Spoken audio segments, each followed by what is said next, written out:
आखिरकार पुलिस ने सूरज को तोड़ लिया और वो सरकारी गवाह बन गया। लेकिन यह संदेह अब भी बना हुआ था कि सूरज पर कितना भरोसा किया जा सकता था। कहीं ऐसा तो नहीं था कि वो कोई नई चाल चल रहा था। चल अब बोल, कितने बच्चों को किडनैप किया? यही कुछ 40 के आसपास। क्यों किडनैप किया? काम के लिए साहब, पॉकेट मारने का, चेन खींचने का। क्या है ना साहब, पब्लिक में किसी को समझ में भी आया ना तो बच्चे को देख के कोई जल्दी शक नहीं करता है। इसके साथ क्या किया?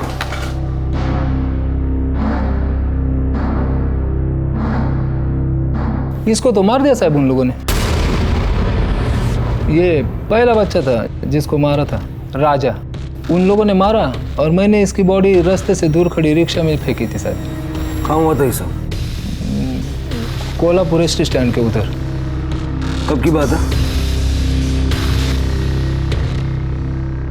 1991 का मार्च महीना था सर।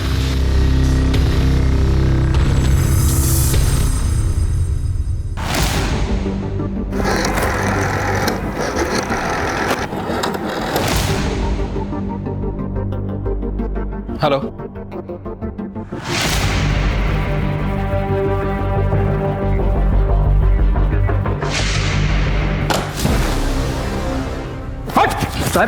सर, सरकारी गवाह बन के हमें गुमराह करने की कोशिश कर रहा है।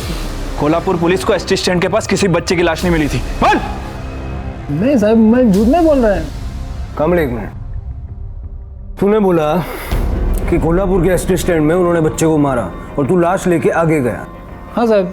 कितनी दूर गया था? यही 15-20 मिनट चला होगा साहब। कमल, हो सकता है कि ये एसटी स्टैंड के पुलिस स्टेशन की हद से बाहर चला गया हो। जरा आसपास के पुलिस स्टेशन में पूछ के देखो।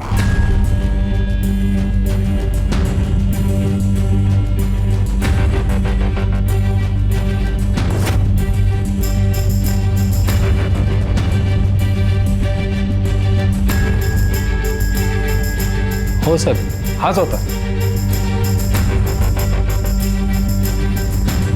और कितने बच्चों को मारा? बोल, चल बोल फटाफट, टाइम नहीं है, बोल। 20-22। 20-22? सूरज को सरकारी गवाह बना लिया गया था, लेकिन पुलिस की उस पर विश्वास की नींव अब भी कमजोर थी, क्योंकि विश्वास करना मुश्किल था कि रुक्मिणी और उसकी 2 बेटियों ने 40 बच्चों को अकेले अगवा किया। और सवाल यह भी था कि उन 40 बच्चों के साथ क्या हुआ। क्या वो सारे के सारे मौत के घाट उतारे जा चुके थे, या सूरज पुलिस के साथ आंख मिचोली खेल रहा था, या फिर सच अपने सबसे भयानक रूप में सामने आने वाला था।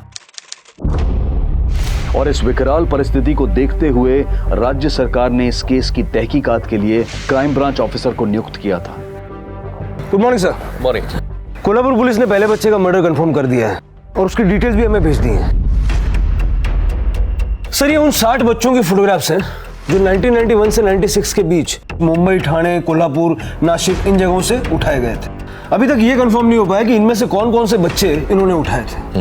हालांकि इंक्वायरी से पता चला कि ये जो है बच्चा, इसका नाम है राजा। इसे कोल्हापुर के किसी भिखारी के पास से उठाया गया था। हालांकि इसकी कोई मिसिंग कंप्लेंट अभी तक दर्ज नहीं हुई। ज्यादातर बच्चे इन्होंने मंदिरों और मेलों में से उठाए हैं। सर, ये रुक्मिणी है, इनकी हेड। रुक्मिणी की 2 बेटियां हैं, रंजना और सपना। रंजना रुक्मिणी के पहले पति ट्रक ड्राइवर की बेटी है और रंजना का हस्बैंड है सूरज, जो कि हमारा स्टेट विटनेस है। सूरज की ही गाड़ी में ये लोग एक शहर से दूसरे शहर जाया करते थे और बच्चों की लाशों को ठिकाने लगाने का काम भी सूरज ही करता था। दूसरी बेटी सपना, जो कि किरण भोईर की बेटी है। किरण भोईर पहले आर्मी में था, उसने बाद में रुक्मिणी को तलाक दे दिया और सुषमा से शादी कर ली और इनकी शादी से ये 2 बेटियां हुई, मेधा और देवकी। हमारे लिए केस तब शुरू हुआ जब सपना और रंजना ने मेधा का अपहरण किया और 4 महीने बाद देवकी का अपहरण करने की कोशिश की। मेधा की किडनैपिंग करने का क्या कारण हो सकता है? मेधा को तो बदला लेने के लिए उठाए थे सब। ये रुक्मिणी आई, रंजना और सपना, इनका मेन काम तो पॉकेट मारने का है और वो गोल्ड चेन खींचने का। मेधा को अगर बदला लेने के लिए उठाए तो बाकी बच्चों की उठाए? साहब, वो क्या है, एक औरत जब बच्चे को लेके चलती है ना गोद में, तो किसी भी आदमी को शक नहीं होता कि अपना पॉकेट उसने मारा होगा। और इसीलिए सबसे पहले वो राजा को उठाए थे सब। कहां से उठाए? वो शिरडी का रास्ता है ना साहब, वहीं शिरडी के पास में कहीं से। लेकिन उस वक्त मैं नहीं था उधर साहब। जब मैं वापस आया ना तब इन्होंने ही मेरे को बताया था कि शिरडी में किसी भिखारन का बच्चा उठाया करके।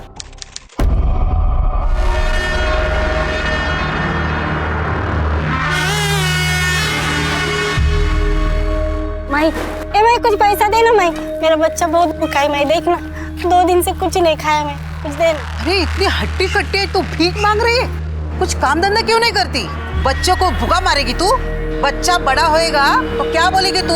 मैं तो काम करना चाहती हूँ माई, लेकिन मेरे को कोई काम ही नहीं देता है, तो मैं क्या करूँ? अरे वो शेठ को झाड़ू पोते के लिए बाई चाहिए थी ना? हो आई। ए तू इसके साथ जा, तुझे काम मिलेगा। चल हाँ! बच्चे को मत लेके जा, वो शेठ को बच्चे का चिल्लाने का रोने की बहुत चिढ़ है। ऐसा ना हो तुझे काम ना मिले, एक बार काम मिले ना तो कुछ वांदा नहीं है। पर इसको कहाँ छोड़ो? हम है ना हमारे पास। तुम लोगों के पास? अरे हम लोग है ना, और ये आ रही ना तेरे साथ। हाँ। जा तू चिंता मत कर, हम संभालेंगे। हाँ चल। हाँ मैं इसका ध्यान रखो। हाँ हाँ बाबू ध्यान रखो मैं। हाँ हाँ। ये पूना में राजा करीब 1 साल भर इनके पास था। उसी को गोद में लेके ये लोग पॉकेट मारते थे साहब।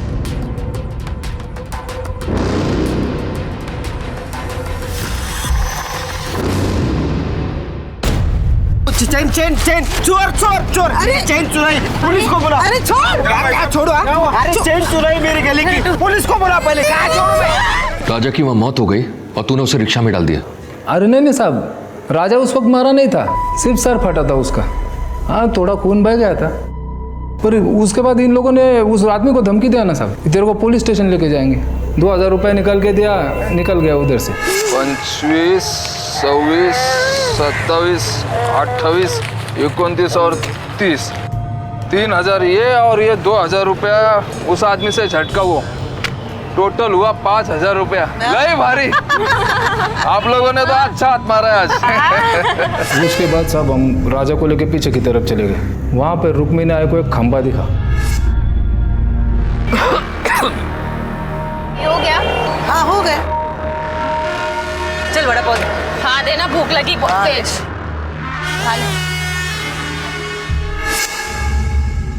तो आपने इसके बयान को क्रॉस चेक किया कि सच बोल रहा है? यस सर, एक आदमी को रिक्शे में बच्चे की लाश दिखी थी। कोल्हापुर पुलिस ने पंचनामा किया, हमें ये फोटो भेजी।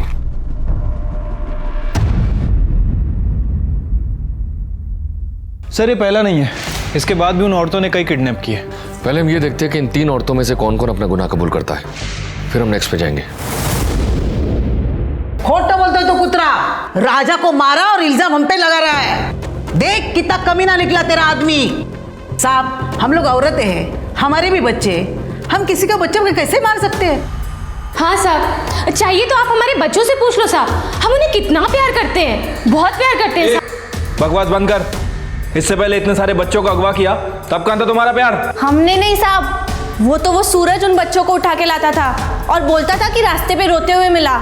हम तो उन बच्चों को संभालते थे, उनको खाना पीना भी देते थे और गोद में उठा के लोगों के पर्स चेन मारते थे, है ना? अरे वो तो हमारा धंधा है, इसके लिए सजा है तो दे दो, लेकिन वो बच्चा उठाना मारना ये हम सब नहीं करते।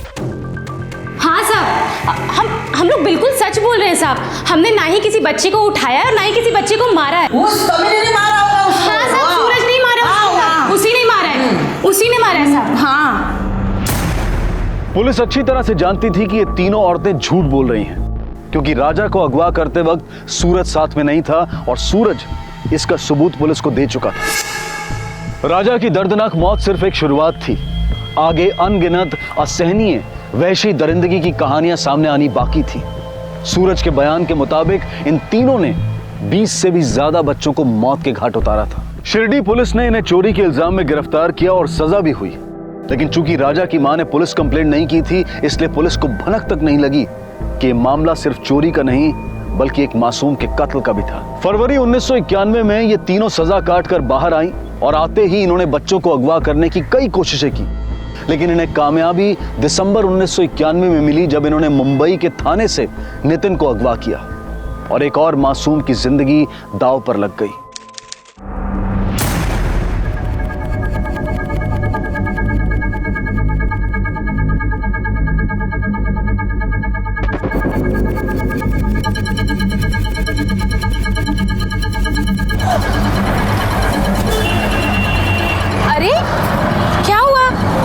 बच्चा क्यों रो रहा है? लाइए, मुझे दीजिए। लाइए, आजा बेटा, आजा मेरे पास, आजा आजा। नहीं नहीं, रोते नहीं बेटा। No no no no no no. देखा, चुप हो गया। मेरे गोद में आते ही बच्चे चुप हो जाते हैं, नहीं रोते। भूखा तो नहीं है ये? इसको भूख ही लगी, कुछ खाया नहीं है इसने। अरे क्यों नहीं खाया? आप इसको दूध पिलाओ ना। मेरे पास दूध के लिए भी पैसे नहीं है। अरे ऐसे कैसे? बच्चे को भूखा मारोगी क्या? 2 मिनट रुको, मैं दूध पिलवाती हूँ उसको। सपना, सपना इधर आओ। हाँ सपना, इनको पैसे दो और आप पैसे लीजिए, जाके दूध लेके आइए। वो देखिए, वहाँ एक दूध की दुकान है, जाइए बच्चे के लिए दूध लेके आइए। मैं अब भी आई। हाँ ले आइए।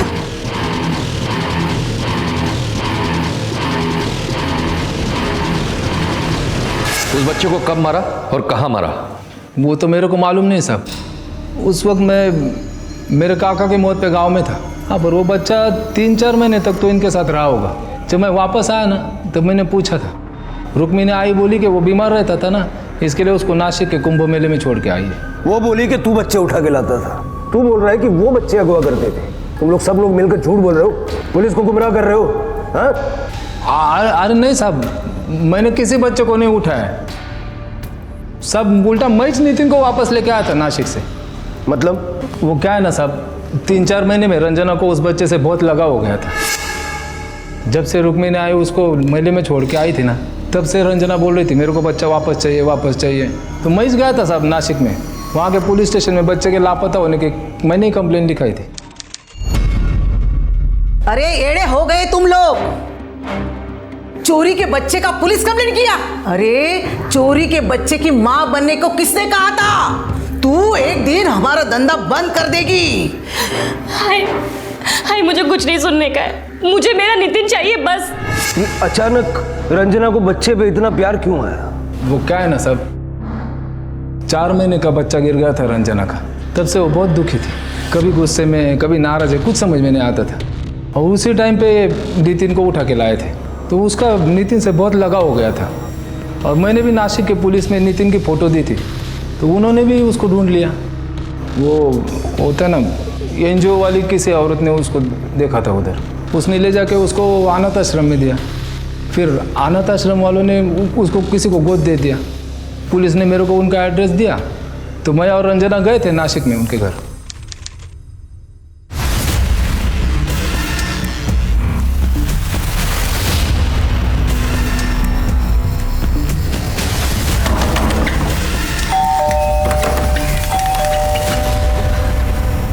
किधर है मेरा नितिन? कौन नितिन? यहाँ कोई नितिन वितिन नहीं रहता। नितिन नहीं रहता?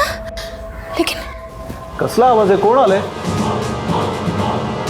नितिन, मेरा बच्चा। अरे कहाँ भाग रही हो? नितिन नितिन नितिन, मेरा बच्चा। कहाँ घुसे चली आ रही हो? ये मेरा बच्चा है, मेरा नितिन नहीं है। एक मिनट, आप क्या शोर मचा रही है? कौन हो आप? और इसे छोड़िए, मैं पुलिस को बुलाऊंगा, आप शोर मत मचाओ। बुलाओ पुलिस को, मैं नहीं बोलूंगी कि तुमने मेरे नितिन को अपने पास जबरदस्ती रखा हुआ है। हमारे पास लीगली अडॉप्ट किए हुए पेपर्स है इसके, और इसका नाम नितिन नहीं है, इसका नाम कल्पेश है। सब रंजना तो नितिन को छोड़ने को ही तैयार नहीं थी। वो बहुत तमाशा करी, इतना तमाशा किया ना कि सच में पुलिस आ गई। पुलिस भी हमको वही बोली कि उन लोगों ने कानूनी तौर पे बच्चे को गोद लिया है, तो बच्चा उन्हीं के पास रहेगा। पर रंजना नहीं मानी साहब, हमको वकील करना पड़ा। उस वकील का नाम क्या है? कमल जायसवाल। मैंने कितनी मेहनत की थी उन्हें नितिन की कस्टडी दिलाने में। रंजना ने कहा उसका बड़ा बेटा केदार और नितिन जुड़वा है। सूरज ने भी यही कहा। रंजना की स्टेटमेंट में मैंने डॉक्टर को कोर्ट में पेश किया, जिसने रंजना की डिलीवरी करवाई थी। पर कोर्ट में आकर डॉक्टर ने यह कहा कि रंजना को जुड़वा बच्चे हुए ही नहीं, उसने सिर्फ केदार को जन्म दिया था। इसलिए कोर्ट ने उनकी अपील खारिज कर दी। बहुत बेवकूफ बनाया सर उन्होंने मुझे। हैरानी की बात है, एक औरत जिसने इतने सारे बच्चों का खून कर दिया, वो एक पराये बच्चे के लिए कोर्ट तक चली गई। इसी को क्रिमिनल साइकोलॉजी कहते हैं। आप सच बोल रहे हैं सर, क्योंकि दूसरे बच्चों को इतनी बेदर्दी से मारने वाली औरतें जब कभी अपने बच्चों के पास होती हैं तो ऐसे दिखाती हैं कि दुनिया में इनसे अच्छी माँ कोई है ही नहीं। मुझे सिर्फ एक ही बात का डर है कि इन लोगों के खिलाफ हम कितने मर्डर प्रूव करेंगे, क्योंकि लास्ट तक कंफर्म झूठ बोलने वाले हैं। सर सच तो यहाँ कोई बोलते ही नहीं है, बुलवाना पड़ता है। और सर ये लोग भी सच बोलेंगे। इतना आसान नहीं है, देखते हैं। 6 साल का पीरियड है जिसमें इन लोगों ने कई बच्चों के मर्डर और किडनैपिंग किए, वो भी एक शहर से नहीं, अलग अलग शहर से। ये केस पुलिस के लिए वाकई एक बहुत बड़ी चुनौती थी, क्योंकि बच्चे महाराष्ट्र के मुंबई, पुणे, नासिक, कोल्हापुर, सतारा, कल्याण और थाने तक से गायब किए गए थे। इस केस को कोर्ट में मजबूती से पेश करने के लिए पुलिस को बच्चों के शव, कत्ल के हथियार और गवाहों की जरूरत थी। और सिर्फ इतना ही नहीं, तमाम संदिग्धों के मौका वारदात पर होने को भी साबित करना था। अगवा और कत्ल किए गए बच्चों की संख्या लगभग 40 थी, जिसमें से पुलिस अब तक सिर्फ 2 का पता लगा पाई थी। और यह अंदाजा लगाना भी बहुत मुश्किल था कि और कितने मासूम बच्चे इनका शिकार बने, इनकी चपेट में आए। और 4 थे सर। 1993 के मार्च से मई तक रुक्मिणी ने और 4 बच्चों को उठाया था। उसमें से एक पूना का सागर भी था। सपना ने सुगंधा को कल्याण से उठाया था। रुक्मिणी और रंजना ने गणेश और मीरा को मुंबई से उठाया था। सुनिए ना, थोड़ा पैसा दीजिए।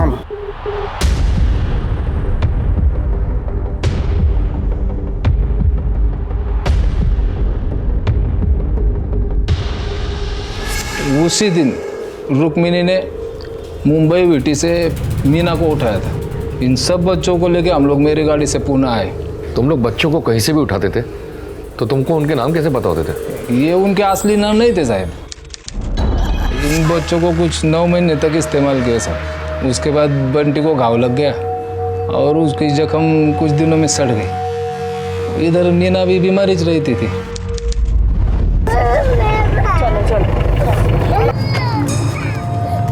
तुम इधर ही रुक जाओ, कोई देखेगा ना तो सीटी बजाना। हम 5 मिनट में काम करके आते हैं। हाँ?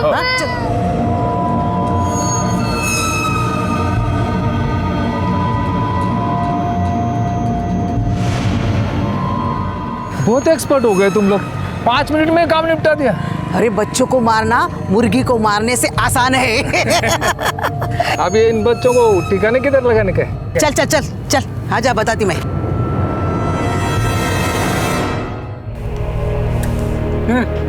फेंक क्या? एग्जैक्ट जगह बता, दोनों को कहाँ फेंका था? वो खंडाला गांव के पास एक तालाब है, उसमें। कामले सर, खंडाला पुलिस स्टेशन से पता करो कि ये केस कौन हैंडल कर रहा था। Okay sir.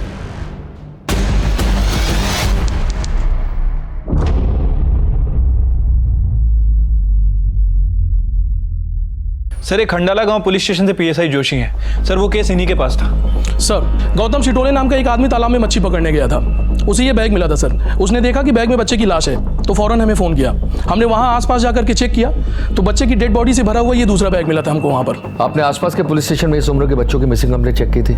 यस सर, लेकिन इन्हें पहचानना मुश्किल था, क्योंकि पोस्टमार्टम रिपोर्ट के मुताबिक ये लाश हमें 10 दिन बाद मिली थी। काफ़ी गल चुकी थी और पहचान नहीं होने की वजह से ये केस आगे नहीं बढ़ पाया सर। और पोस्टमार्टम रिपोर्ट के मुताबिक इन दोनों बच्चों की मौत गलत दबाने से हुई है। इसका मतलब है जो सूरज अब तक कह रहा है वो सच है। सूरज की मदद से पुलिस 3 बच्चों के कत्ल को साबित करने में कामयाब थी। बयान के मुताबिक 2 और बच्चों को मारकर नदी में फेंक दिया गया था और मीरा और गणेश अब भी उनके साथ थे। पर जल्द ही गणेश का भी एक मामूली सी वजह के कारण कत्ल कर दिया गया और सूरज के बयान के मुताबिक उसकी लाश को खंडाला घाट के जंगलों में फेंक दिया गया था, जो अभी तक बरामद नहीं हो पाई और पुलिस के पास उसका कोई रिकॉर्ड नहीं था। अब 4 बच्चों में से सिर्फ मीरा बची थी। क्या किया होगा उन्होंने मीरा के साथ? क्या मीरा जिंदा थी या फिर उन्होंने उसका भी कत्ल कर दिया था?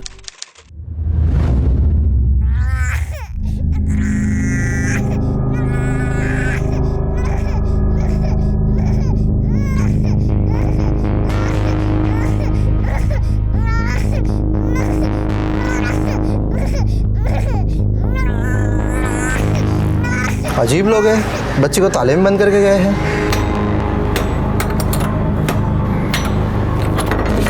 डॉक्टर्स का कहना था कि उसे बुरी तरह से पीटा गया है। पुलिस ने रुक्मणी के घर से तलाशी में चोरी का काफी सामान बरामद किया। सूरज उनके साथ उस वक्त नहीं रह रहा था, इसलिए सिर्फ इन तीनों को गिरफ्तार किया गया और वो भी सिर्फ चोरी के जुर्म में। क्योंकि रंजना ने कहा कि मीरा उसकी बेटी है और जब वो बाहर खेलने जा रही थी तो किसी आदमी ने उसे बहुत मारा, जिसके निशान अब भी उसके शरीर पर हैं। और इसीलिए बच्चों को प्रताड़ित करने के जुर्म से वो बच गई और 3 महीने में सजा काटकर बाहर आ गई। बाहर आते ही इन तीनों ने जिस जुर्म को सबसे पहले अंजाम दिया था वो था मीरा का कत्ल। एक और मासूम की बलि दी थी इन्होंने अपने सनकीपन को शांत करने के लिए। सर, सूरज ने मीना की बॉडी को जहां डंप किया था, पूना सतारा हाईवे के पास, सर हम उसे वहां लेकर गए थे। सर वो हाईवे सभी जगह से एक जैसे ही दिखता है। सूरज को प्रॉपर पता नहीं है कि उसने बॉडी को कहां फेंका था। सतारा पुलिस स्टेशन से आपने पता किया, उन्हें कोई इन्फॉर्मेशन मीना की बॉडी मिलने का? हाँ सर, सतारा पुलिस के मुताबिक उस साल उन्हें हाईवे के पास कोई भी बॉडी नहीं मिली। मतलब हो सकता है कि मीना की बॉडी को जंगली जानवर खा गए हों या फिर घसीट के जंगल के अंदर ले गए। मतलब मीना भी?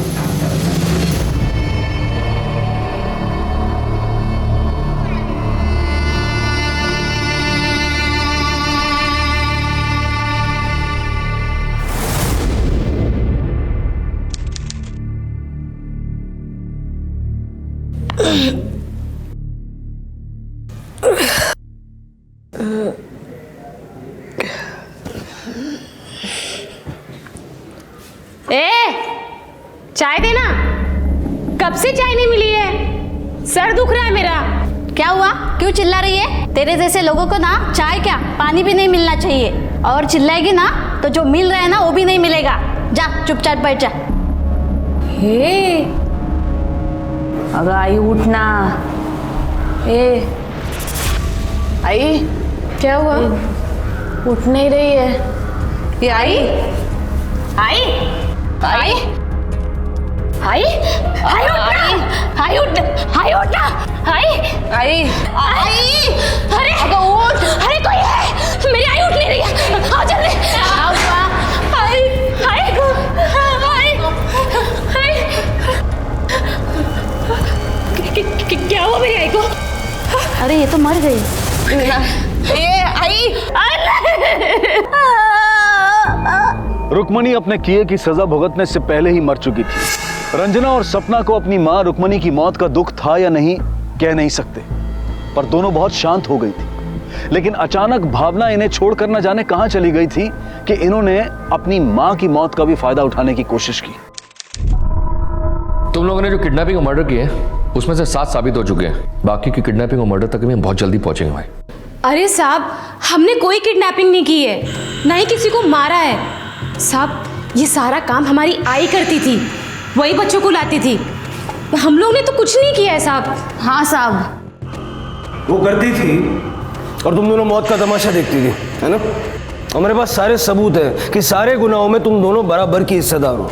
और हाँ, हम इस बात का भी ख्याल रखेंगे कि जब तक तुम दोनों को फांसी नहीं हो जाती तुम मरने ना पाओ। सर एक मिनट।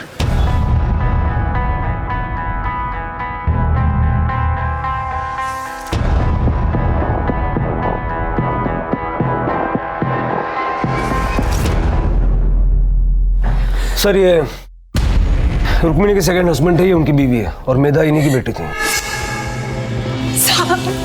साहब मेरी बच्ची को ढूंढ दो साहब। वो औरत तो आपके पास ही है ना, उससे पूछिए ना मेरी बच्ची कहाँ है, कहाँ रखे उसने मेरी बच्ची को, पूछिए ना। देखिए हम पूरी कोशिश कर रहे हैं उसे ढूंढने की। जैसे कुछ पता लगेगा हम आप लोगों को खबर करेंगे। आप अपने आप को संभालिए। सर क्या आपको लगता है कि इन लोगों ने मेधा को अभी तक जिंदा रखा होगा? लगता तो नहीं है, पर जब तक सूरज से ये पता नहीं चल जाता कि उन लोगों ने वाकई मेधा के साथ कुछ गलत किया है, तब तक उन्हें बता भी नहीं सकते। 6 साल का पीरियड कम ले, और हम लोग अभी तक 1994 में पहुंचे हैं, जबकि मेधा की किडनैपिंग 1996 में हुई है। यानी कि तब से लेकर अब तक पता नहीं और कितने बच्चों की किडनैपिंग और मर्डर हुआ होगा।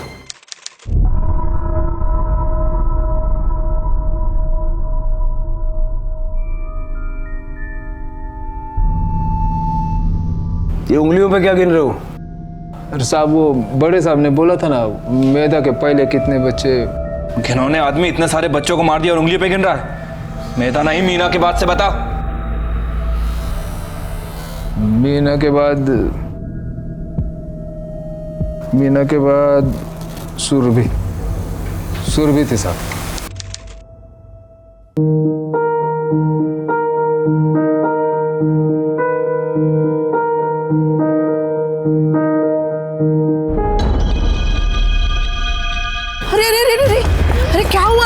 तबीयत ठीक नहीं है। तबीयत ठीक नहीं? पानी। अरे जा जा जा जा जा, पानी लेके जा, पानी लेके। हाँ, मैं पानी लेके आती हूँ। हाँ हाँ। बेटा, आपकी आजी की तबीयत ठीक नहीं है। हाँ 2 हफ्ते बाद ही मार दिया था। क्यों? सुरभि को इस्तेमाल नहीं किया चोरी के लिए? कैसे करते साहब, 24 घंटा रोते रहती थी। रुक्मिनी मेरे को बोली भी थी उसको संभाल कर। मैं उसको साइकिल पे घुमाता था, बिस्किट खिलाता था, कोई फायदा ही नहीं हुआ। ये 1 मिनट चुप नहीं बैठती थी। तो एक रात को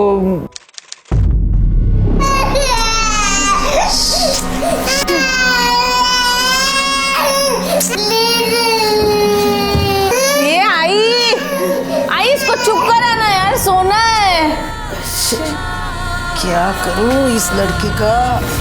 मासूम बच्चों को मारने की बात ऐसे बोल रहा है जैसे कुछ हुआ ही नहीं है। मजे लेके सुना रहा। काम जानता हूँ सरकारी गवाह है ना, कानून से हाथ लगाना मना है। बता, सुरभि की बॉडी कहाँ फेंकी?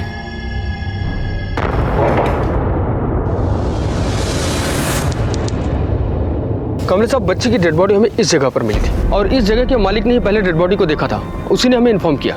इस उम्र के किसी बच्ची की कोई मिसिंग कंप्लेंट नहीं थी हमारे पास, इसलिए पोस्टमार्टम रिपोर्ट आने के बाद हमने उसका दाह संस्कार कर दिया था। बच्ची की पोस्टमार्टम रिपोर्ट में क्या आया? उसकी मौत की वजह क्या थी? पोस्टमार्टम रिपोर्ट के मुताबिक उसके सर में 2 फ्रैक्चर था और ब्रेन हेमरेज की वजह से उसकी मौत हुई थी। आपके पास बच्ची की डेड बॉडी की कोई फोटो है?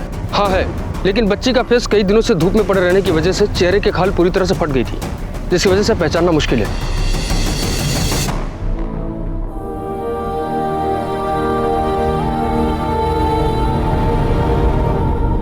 सुरभि के कत्ल के बाद रुक्मिनी ने घर बदलकर और बेहतर घर ले लिया था। घर बदला था लेकिन वहशी मानसिकता नहीं।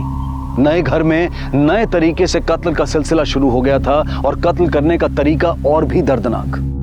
मासूम बच्चों का कत्ल करना मानो उनका शौक बनता जा रहा था। यह केस इस कदर घिनौना था कि पुलिस भी आहत दिखाई दे रही थी, लेकिन भावनाओं में न बहकर अपने फर्ज को निभाने की लड़ाई लड़ रही थी, क्योंकि मासूम बच्चों के कत्ल की कहानी खत्म होने का नाम ही नहीं ले रही थी।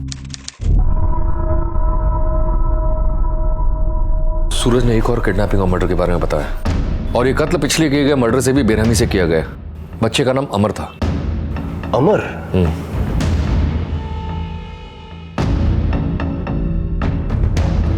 सर, अमर केदार की बर्थडे पार्टी में भी मौजूद था। अमर तब 5 साल का था। 1995 मार्च में इन लोगों ने उसे मुंबई में किसी विट्ठल मंदिर से उठाया था। कामले, एक काम करो, मुंबई जाकर इस केस की फाइल लेकर आओ। Okay sir. 5 साल के बच्चे को अपने माँ बाप का नाम और पता तो याद होना चाहिए। याद था तभी तो उसका मर्डर हुआ।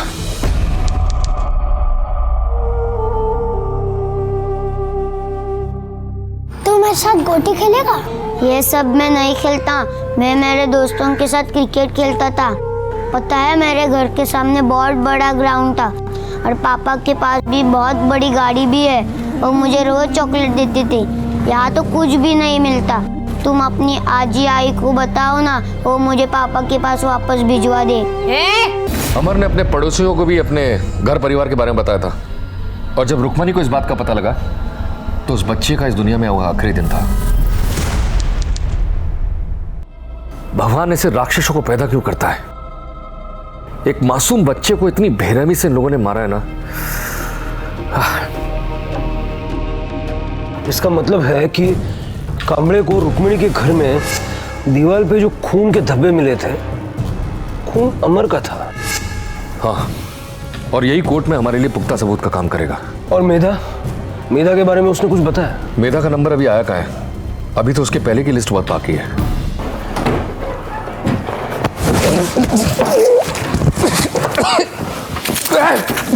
What?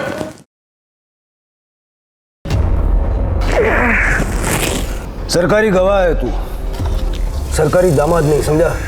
जो इधर आराम से सो रहा है। चल बोल, अमर के बाद कौन कौन था और कितने बच्चे थे? सब थोड़ी चाय मिलेगी? चाय आ रही है, जब तक चाय आती है आगे बोल। साहब, अमर के बाद में थाने के एसटी स्टैंड से 1 साल की बच्ची को उठाया था। उसका नाम सोनाली रखा था। बच्ची पहले से ही कमजोर थी साहब, हमेशा बीमारी रहती थी। ये ले इसकी दवाई, खिला दे इसको। कितने की लाई दवाई? 320। क्या? 320 की दवाई? अरे 3 रुपए नहीं कमाई इससे, आते ही बीमार बीमार बीमार, उल्टा 1000 रुपया खर्चा हुआ इसके ऊपर। इसे पालने से क्या फायदा? आई अब तो पालने के लिए पैसा भी नहीं बचे। 2 महीने से हम लोग काम पे नहीं गए, और तो और मैंने अपने बच्चे के लिए एक नया कपड़ा नहीं खरीदा। ऐसे कैसे चलेगा आई? एक काम करते, सूरत चलते, उधर बहुत पैसे वाले लोग हैं, उधर हाथ सफाई कर लेंगे। हो आई? सूरज को बोल गाड़ी तैयार रखने को। मेरी गाड़ी में कुछ प्रॉब्लम हो गया था सब, तो उसको गैरेज पे डाला था रिपेयरिंग के लिए। तो हम लोग प्राइवेट गाड़ी किए और सूरत चले गए। वो सोनाली बहुत बीमार थी साहब, तो चोरी करने के लिए बच्चे की ज़रूरत तो थी, इसलिए सोनाली को भी साथ में लेके जाना पड़ा।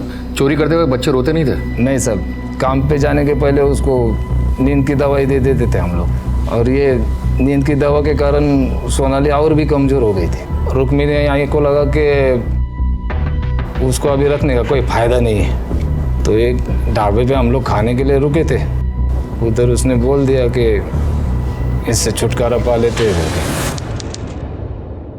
मैं अब ये बीमार बच्चों को पूना नहीं लेके जा सकती। अरे सूरत में हमने 28,000 से ज्यादा कमाया। हाँ, वो तो है। अब दूसरा बच्चा ढूंढने का टाइम है हमारे पास, इसको खत्म कर डालेंगे, पीछा छुड़ाएंगे। हाँ अरे वो तो ठीक है, पर इसको मारेंगे किधर? गाड़ी में। जैसी गाड़ी चलने लगी साहब, मैंने ड्राइवर को बातों में लगा दिया। मैंने पिक्चर की बातें चालू कर दी साहब, वो भी एकदम मज़े से बातें सुनने लगा, बात करने लगा। तो मैंने पीछे की सीट पे बैठी हुई रुक्मिणी आई को इशारा कर दिया। ड्राइवर को बिल्कुल शक नहीं हुआ कि बच्चा साथ में नहीं है? कैसे पता चलेगा साहब? वो तीनों माँ बेटी इस काम में एकदम चालू है।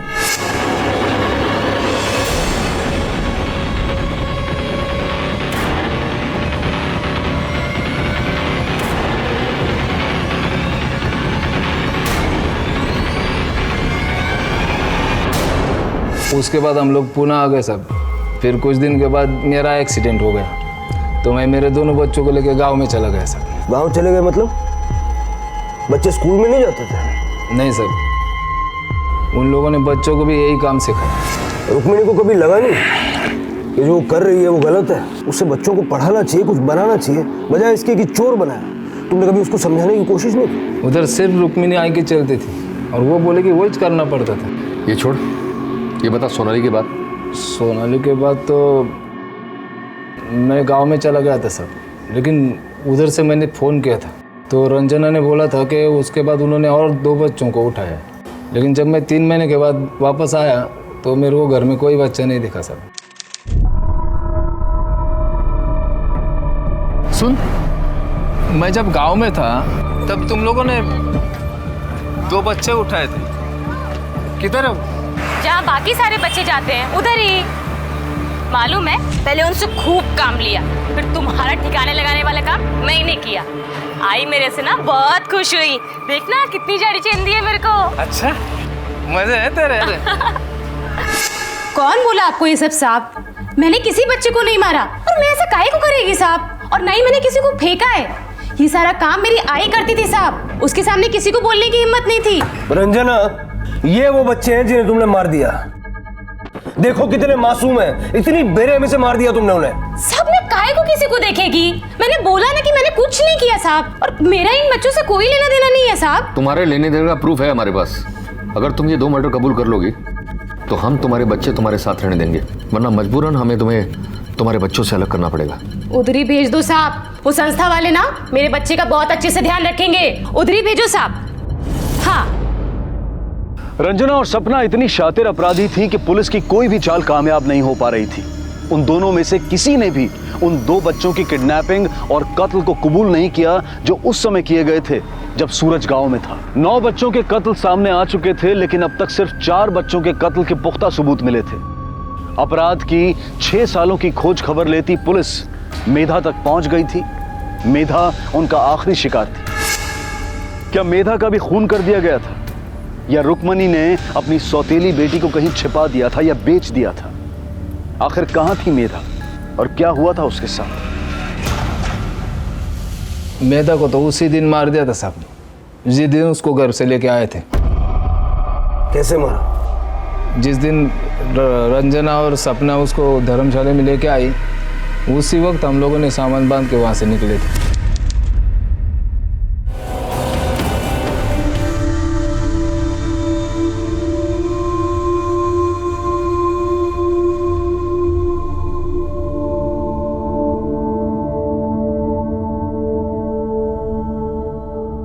जिंदगी में इतने केस देखे लेकिन इंसान का ये रूप नहीं देखा। बच्चों को इतनी बेदर्दी से मारा है सालों ने।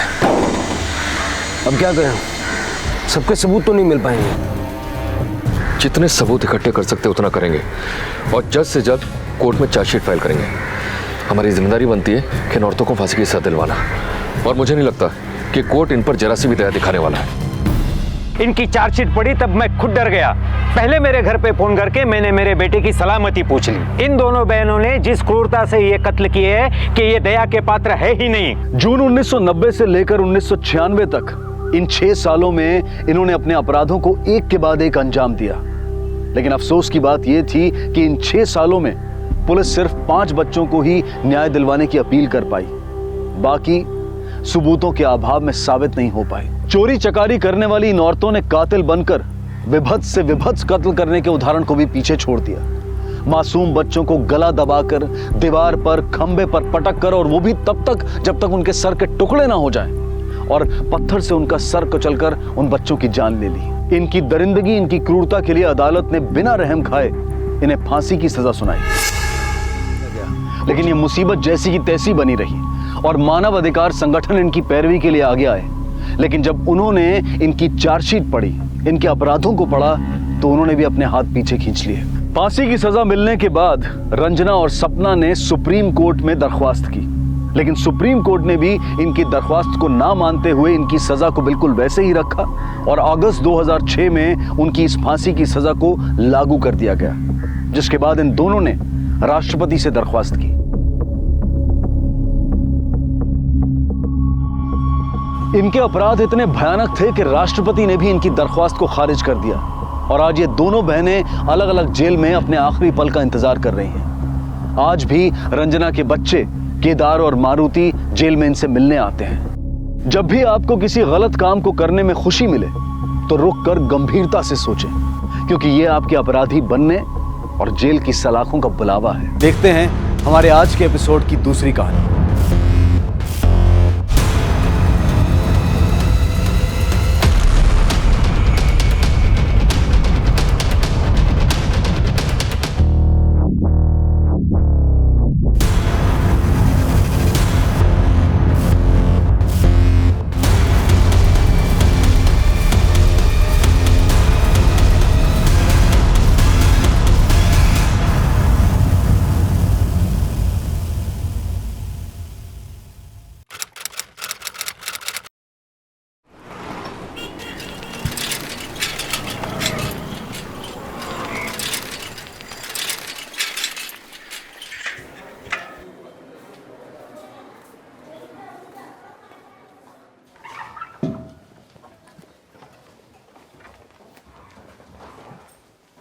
पापा, क्या बोला डॉक्टर ने?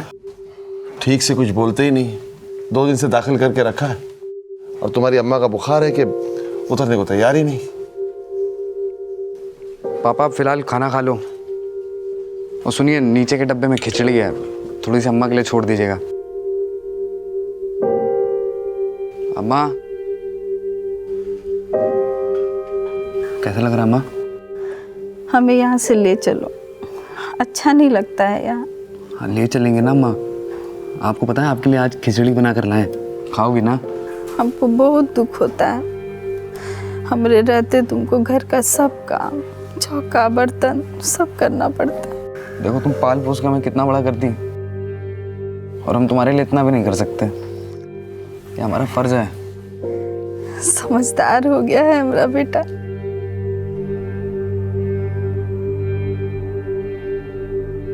तेरी शादी में खूब नाचेंगे। कैसी बात कर रही हो अम्मा तुम? अस्पताल में भी। कैसी माता जी आप? डॉक्टर साहब, अम्मा का बदन बहुत तप रहा है। अब एक काम करिए, चलिए इनको इंजेक्शन देना पड़ेगा।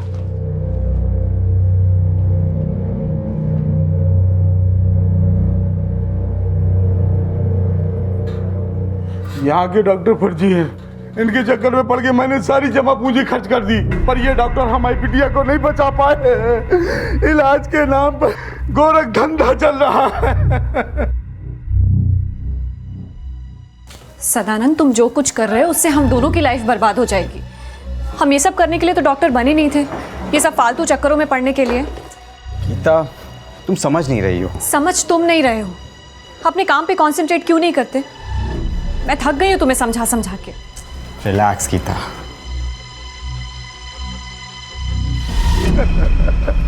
आपकी माँ की तबीयत अचानक खराब हो गई है। डॉक्टर साहब, क्या इनको हार्ट अटैक आया था। Heart attack? लेकिन अम्मा को तो बुखार था ना। हाँ, वो सब कुछ इतनी जल्दी में हुआ कि हम इन्हें बचा नहीं पाए। I am very sorry.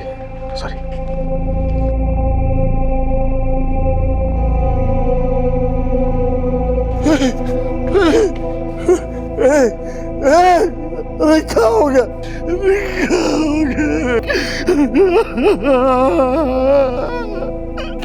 Sir, in paper पे साइन कर दीजिए। आपकी माँ का डेथ सर्टिफिकेट बनना है। कौन सा इंजेक्शन दिया था हमारी अम्मा को?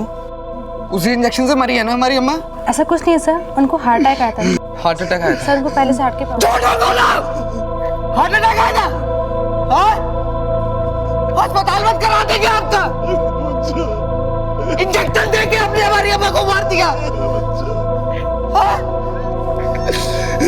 बोलते हैं हार्ट अटैक आया था।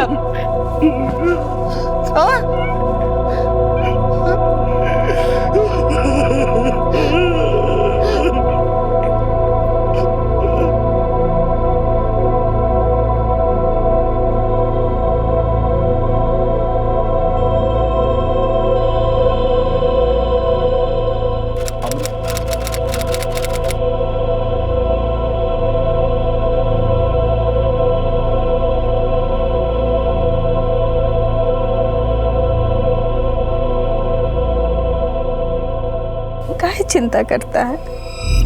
ठीक हो जाएंगे। फिर तेरे लिए लड़की भी तो देखनी है। तेरी शादी में खूब नाचेंगे। अब एक काम करिए, चलिए इनको इंजेक्शन देना पड़ेगा।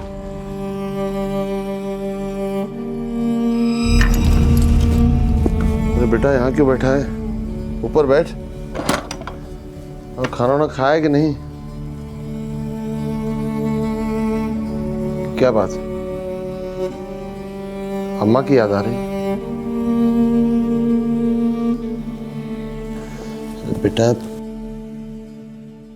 भगवान जिसको अपने पास बुलाना चाहता है उसको कौन रोक सकता है? भगवान ने बुलाया अम्मा को, वो डॉक्टर भेजा है अम्मा को भगवान के पास। क्या मतलब? पापा, हम सब पता किए प्राइवेट डॉक्टर से। ये जो इंजेक्शन आपकी माँ को दिया गया है जी, अगर इसका डोज ज़्यादा हो जाए तो किसी को भी हार्ट अटैक आ सकता है। पर ये रिपोर्ट से क्लियर नहीं है कि आपकी माँ को कितना डोज दिया गया। डॉक्टर अम्मा को इंजेक्शन का ओवरडोज दे दिया। हम आपसे मना कर रहे थे कि उन कागजों पे दस्तखत मत करिएगा। पापा मत करो बाद में। पापा, इन लोगों को ऐसे नहीं छोड़ना है। अम्मा ने, अगर आपने हमारी बात सुन ली होती तो आज वो डॉक्टर जेल के अंदर होता। वो जेल में होता तो तुम्हारी अम्मा वापस आ जाती का?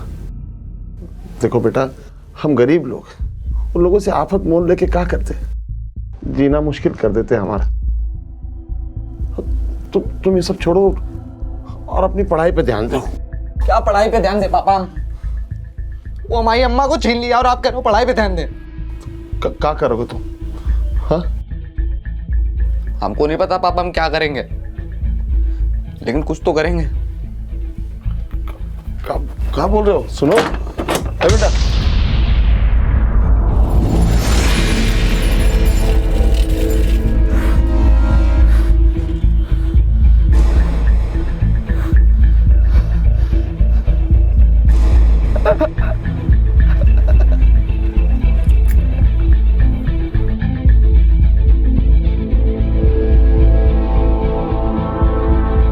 यहाँ के डॉक्टर फर्जी हैं। इनके चक्कर में पड़ के मैंने सारी जमा पूंजी खर्च कर दी, पर ये डॉक्टर मेरी बेटी को नहीं बचा पाए। इलाज के नाम पर यहाँ गोरख धंधा चल रहा है। जब अमरीश ने डॉक्टर विनोद गिरी के कुछ पेशेंट्स और पेशेंट्स के संबंधियों से डॉक्टर गिरी से जुड़ी जानकारियां निकालनी शुरू की तो सामने आया कि डॉक्टर विनोद गिरी के पास डिग्री तो थी पर उसकी काबिलियत पर कईयों को संदेह था। और जल्द ही डॉक्टर गिरी समेत हॉस्पिटल स्टाफ को महसूस होने लगा कि अमरीश उनके खिलाफ कोई एक्शन लेने वाला है।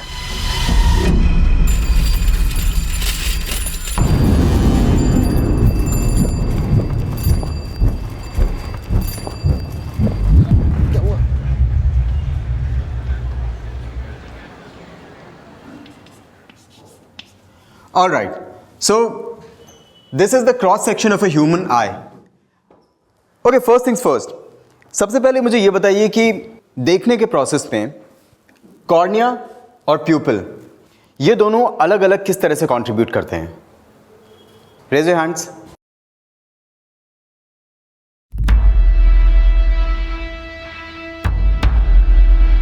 बाकी लोग? डॉक्टर संजीव? Yes sir. आपने इस साल का पीएमटी एग्जाम टॉप किया है ना? Yes sir. और आपको इस सिंपल से सवाल का जवाब नहीं पता है? सर वो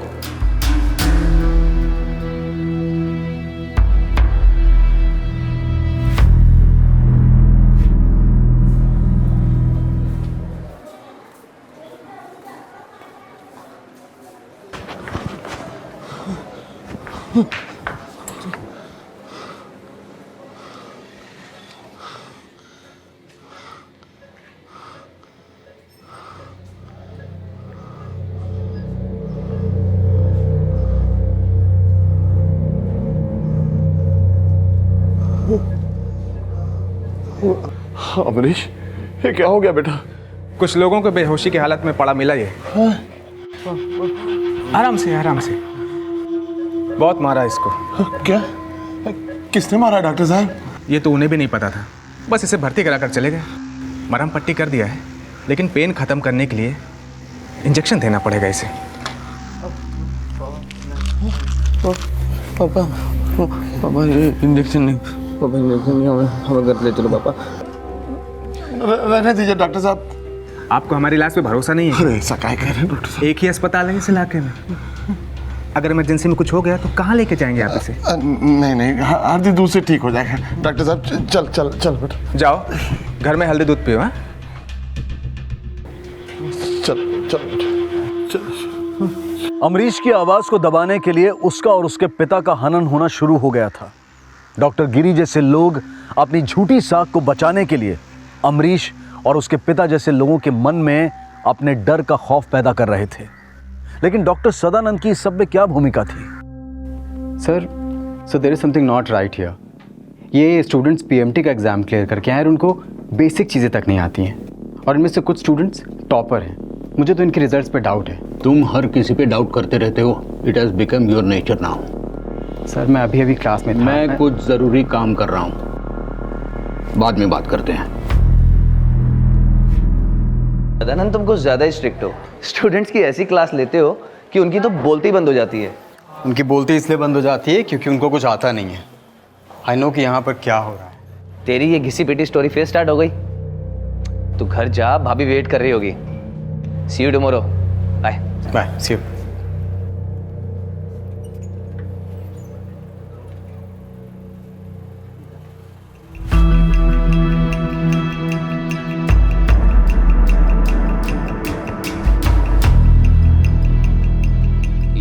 त्यागी इतनी डिमांडिंग में कैसे हो गया? लगता है ज्यादा पर निकल आए हैं उसके। यही तो मैं कहता आया हूँ। कोचिंग क्लासेस के ब्रिलियंट लड़कों को पकड़ते हैं, ढूंढते हैं उन्हें, और उन्हें पैसे भी कम देने पड़ेंगे। अच्छा आइडिया है। इससे दाम भी कम देने पड़ेंगे और त्यागी जैसे टॉपर्स के दाम भी घटे। यही तो।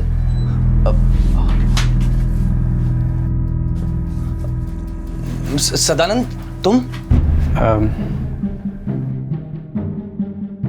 वो पानी पीने आया था, तुम्हारी आवाज़ सुनाई थी। तो कौन है ये लोग? मेरे गांव के स्टूडेंट है ना, वो सचदेवा मेडिकल कॉलेज मेरे गांव में। मिलने आए सब लोग मुझसे। अच्छा हाँ। अच्छा मैं चलता हूँ। हाँ भाभी भी इंतजार कर रही होगी ना, मैं भी आता हूँ मिलने।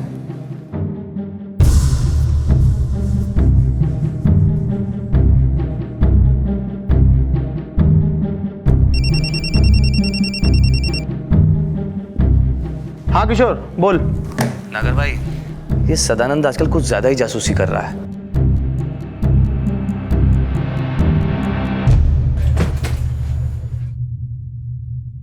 तुम हर किसी पे डाउट करते रहते हो। It has become your nature now. Sadanand, तुम? क्या बात है, सब ठीक है ना?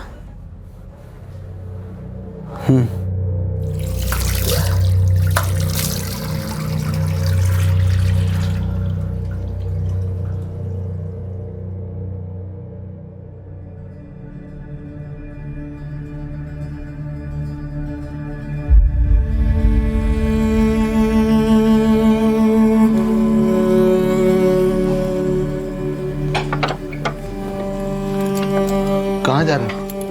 वो पापा जी। चलो बैठो बैठो, कहीं जाने की जरूरत नहीं, चलो। चोट लगा है यार।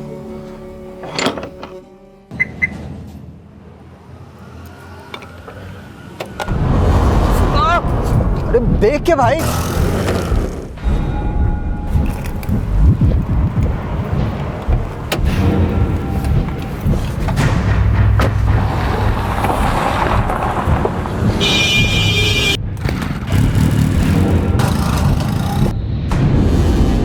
गलत करना तो बुरा होता ही है, लेकिन गलत होता देखकर उसे रोकने की कोशिश ना करना भी सही नहीं होता। लेकिन अक्सर हमें ऐसी मजबूरियां घेर लेती हैं कि हम गलत होता देखकर भी उसे अनदेखा कर देते हैं।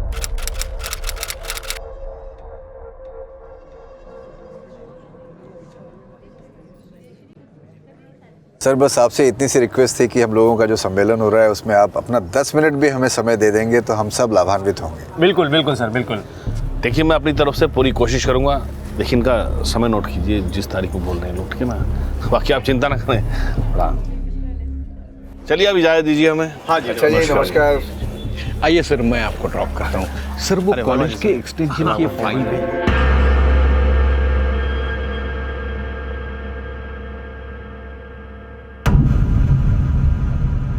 अकेले क्यों बैठे हो सदानंद? यार मैं तो सबके साथ ही रहना चाहता हूँ, लेकिन लगता है लोगों को मेरी कंपनी पसंद नहीं आती। सदानंद तुम बिल्कुल नहीं बदले, अब भी बिल्कुल वैसी बातें करते हो जैसी कॉलेज टाइम में किया करते थे। लेकिन तुम और डॉक्टर नागर काफ़ी बदल गए नहीं? समय के साथ सब बदल जाते हैं। आई सजेस्ट अपने पुराने ग्रुप में वापस आ जाओ, इस तरह उदास नहीं रहोगे। Forget your past and think about your future. यार किशोर, पास्ट ना मैं बदल सकता हूँ और ना भूल सकता हूँ, लेकिन फ्यूचर ज़रूर बदलेगा। चल Kishore, I have to leave. हाँ नागर, मैं भी आता हूँ। चल। Okay Sadanand. Okay Sadanand, bye, take care. Bye bye, take care. जी। अरे मेरी गाड़ी खड़ी है, मैं पार्किंग करूँगा, है ना? चिंता मत कीजिए। हाँ, एक मिनट रुक जरा, मैं आता हूँ वॉशरूम से। अच्छा अच्छा, ठीक है। हेलो। हाँ हाँ, आ जाऊँगा ना।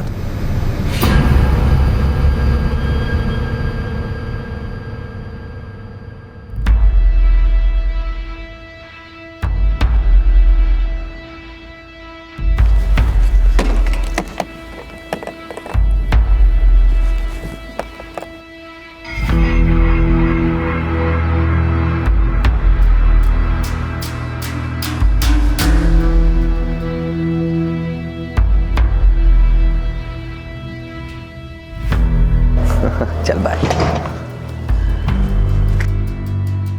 अरे किशोर, चल मैं तुझे छोड़ देता हूँ। हाँ आइए ना। मेरा ब्रीफकेस? ब्रीफकेस? अरे यहीं पे तो रखा था। यहाँ कैसे?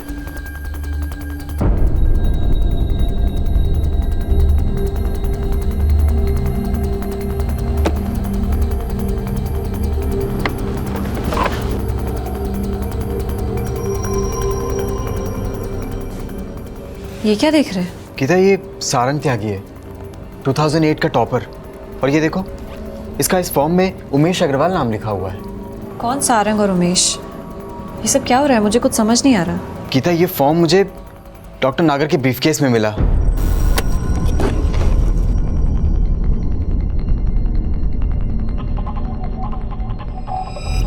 आई एम श्योर कि उस दिन किशोर इसी त्यागी की बात कर रहा था। इससे दाम भी कम देने पड़ेंगे और त्यागी जैसे टॉपर्स के दाम भी घटे। ये किशोर और नागर मिलकर धांधली कर रहे हैं यार।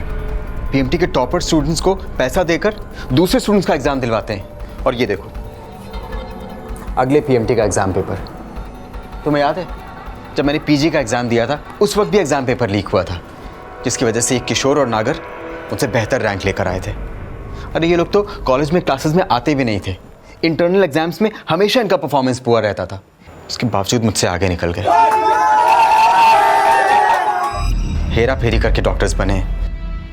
चलो यार, मैं ये सब बातें एक बार भूल भी जाऊं, लेकिन गीता, अब तो ये सब मिलकर पूरे के पूरे मेडिकल बोर्ड को बर्बाद कर रहे हैं। मेडिकल है यार, लोगों की जिंदगी दांव पे लगी हुई हैं। अब मैं चुप नहीं बैठूंगा, इनके अगेंस्ट में PIL फाइल करूंगा। देखो सदानंद,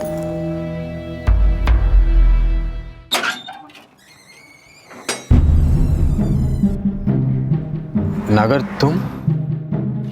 वो नमस्ते भाभी जी, कैसा है? सब ठीक चल रहा है? बस बस भाई साहब अंदर आइए, आप लोग बाहर क्यों खड़े हैं? मैं कॉफी बनाती हूँ। हाँ हाँ, और भाभी जी, अरे वो कॉफी थोड़ा शक्कर कम डालिएगा।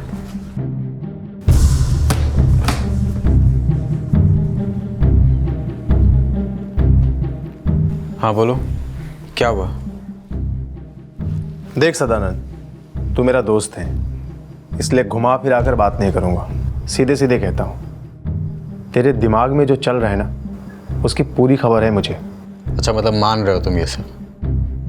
सही है नागर, तुम खुद तो एक अच्छे डॉक्टर बन नहीं पाए और अब दूसरों की जिंदगी की फिक्र छोड़ो, अपने बारे में सोचो। मुझे पता है कि तू मुझसे हाथ नहीं मिलाएगा, लेकिन अगर तेरे ये हाथ मेरे गिरेबान तक पहुंचे ना, तो सारी यारी दोस्ती एक किनारे कर दूंगा। और हाँ, सॉरी, भाभी जी को बोल देना, उनकी कॉफी नहीं पी पाऊंगा ना। Take care.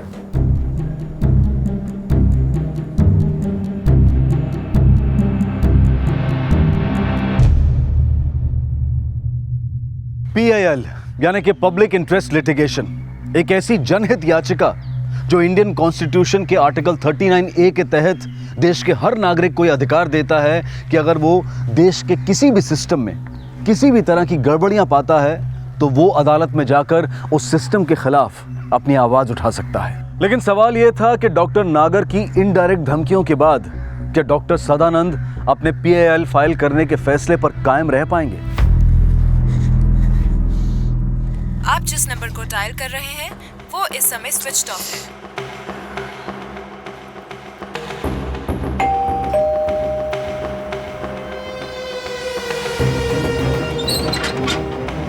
तुम कहाँ रह गई थी यार? इतना लेट कैसे हो गया? रिलैक्स यार, आज पेशेंट्स थोड़े ज्यादा थे और मेरा फोन भी साइलेंट था। वैसे तुम इतना टेंशन क्यों ले रहे हो? अरे तुम फोन नहीं उठाओगी तो टेंशन नहीं होगा क्या? लेकिन तुम, ओह, अब मैं समझी कि तुम इतना टेंशन क्यों ले रहे हो। मेरे मना करने के बावजूद भी तुमने PIL दाखिल कर दी ना? सदानंद, ये प्रूफ काफ़ी है PIL डालने के लिए और शायद कोर्ट तुम्हारा PIL एक्सेप्ट भी कर ले। लेकिन क्या तुम जानते हो ये केस तुम पूरे मेडिकल सिस्टम के खिलाफ फाइल कर रहे हो? गीता, मैंने बहुत सोचने के बाद ये फैसला लिया है। डॉक्टर सदानंद ने अब अन्याय के खिलाफ आवाज उठाने का फैसला ले लिया। उन्होंने कोर्ट में PIL फाइल कर दी थी, लेकिन अभी उन्हें कई और इम्तिहानों से गुजरना था। प्रणाम डॉक्टर साहब, कैसे हैं? जी, आप कौन? मैं आपका शुभचिंतक। अच्छा डॉक्टर साहब, एक चीज़ जानना था। हाँ, अगर किसी को मारना हो तो कौन सा इंजेक्शन घुसाते हैं? जी? अरे डॉक्टर साहब, आप क्यों घबरा रहे हैं? आपको थोड़ी ना घुसाएंगे, आप तो दोस्त हैं। ठीक है, टेक केयर। अमरीश अब एक कूटनीति के तहत उस हॉस्पिटल से जुड़े कुछ मेडिकल स्टूडेंट से दोस्ती बढ़ा रहा था जिस हॉस्पिटल में उसकी मां की मृत्यु हुई थी। अमरीश के साथ क्या होने वाला था इसका एहसास उसे भी नहीं था। वहीं डॉक्टर सदानंद की PIL कोर्ट द्वारा स्वीकार कर ली गई थी और एडमिशन और रिक्रूटमेंट बोर्ड में हो रही धांधलियों की जांच करने के लिए कोर्ट द्वारा एक मेडिकल बोर्ड का गठन किया गया, जिसकी अगुवाई डॉक्टर अस्थाना को सौंपी गई और पुलिस इंस्पेक्टर गौतम को इस बोर्ड का पुलिस इन्वेस्टिगेटिव ऑफिसर अपॉइंट किया गया था। और फिलहाल उन एविडेंसेस के तहत जांच की जा रही थी जो डॉक्टर सदानंद ने कोर्ट में पेश किए थे। तो ये सारंग त्यागी 2008 के पीएमटी एग्जाम्स का टॉपर था और इसका फोटो उमेश अग्रवाल नाम के स्टूडेंट 2009 के फॉर्म पे लगा है, लेकिन 2009 के एग्जाम्स तो हो चुके हैं। हाउ वी विल नो कि उमेश के एग्जाम त्यागी नहीं दिए थे? सर ये किसी एक उमेश अग्रवाल या सारंग त्यागी की बात नहीं है सर। मेरे खुद के कॉलेज में मैं कितने सारे स्टूडेंट्स को जानता हूँ जो सिर्फ नाम के टॉपर हैं, उनको मेडिसिन का एम तक नहीं आता है। सर मैंने रिकॉर्ड चेक किए हैं, वो इंटरनल एग्जाम्स में बार बार फेल होते रहते हैं। सर पीएमटी एग्ज़ाम में इनको टॉप कराने में सिर्फ डॉक्टर जगदीश नागर या फिर डॉक्टर किशोर का हाथ नहीं है। मैं पूरे विश्वास के साथ कह सकता हूँ कि सर इसमें और भी बहुत सारे लोग इन्वॉल्व होंगे। ठीक है, तुम्हें जितने भी स्टूडेंट्स पे शक है उन सब की एक लिस्ट बनाओ, हम उन्हें सर्विलेंस पे रखेंगे। और रही बात डॉक्टर नागर, किशोर और त्यागी की, उनसे हम पूछताछ करते हैं।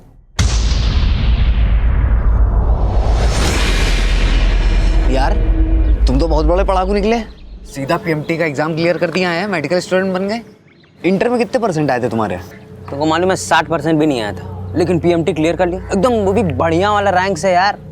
अच्छा क्या समझा जाए इसका मतलब? फिर सीधा सरस्वती माता का व्रत रख रहे थे क्या तुम? सारा ज्ञान का भंडार तुम्हें दे दे। आज तक जिंदगी में अगरबत्ती नहीं जलाए। अच्छा, और व्रत तो बहुत दूर की बात है यार, बस अपने सक्सेस का राज तो एकदम फिल्मी स्टाइल टाइप का है कुछ।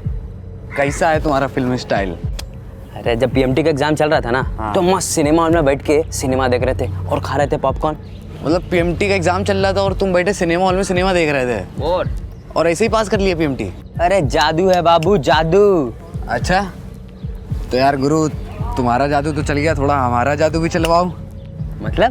मतलब ये कि अभी हमने इंटर पास किया है तो सोच रहे थे बीएससी ना करें, सीधा पीएमटी से ही शुरुआत करें, पीएमटी के एग्ज़ाम की तैयारी कर लेते हैं। हम भी दरअसल डॉक्टर बनना चाहते हैं तुम्हारी तरह।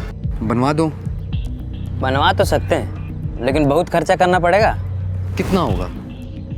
करप्ट सिर्फ सिस्टम ही नहीं बल्कि उसको करप्ट बनाने वाले ऐसे स्टूडेंट्स और उनके माता पिता भी उतने ही दोषी हैं जो अपने बच्चों से रिश्वत देकर एग्जाम्स क्लियर करवा रहे थे।